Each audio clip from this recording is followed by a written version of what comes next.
గిరిజనులు అడవినే అమ్మగా భావించి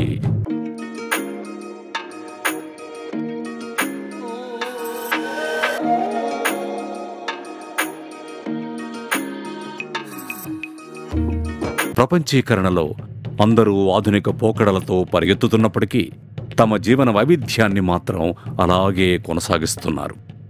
8500 మంది నిరుపేద గిరిజనులు తమ జీవితాల్లో వెలుగులు నింపడానికి కోవెల్ ఫౌండేషన్ సంస్థను ఏర్పరచుకున్నారు.